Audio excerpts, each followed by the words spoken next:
the perception of such banks and telcos and other financial institutions as to why they're not exposing their APIs to the public or to whoever wants to consume them is the threat, the imminent threat or perception of threat that their data might be compromised by whoever will connect to that data.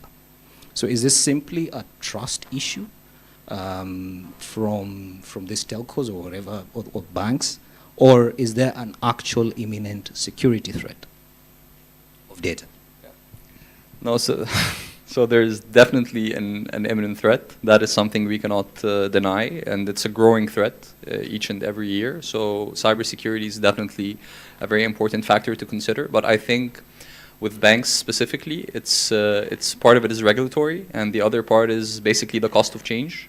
A lot of these banks, up until a few years ago, were using extremely old legacy core banking systems. Open APIs in order to integrate with that would be a huge high-cost project. Integration projects are always the worst.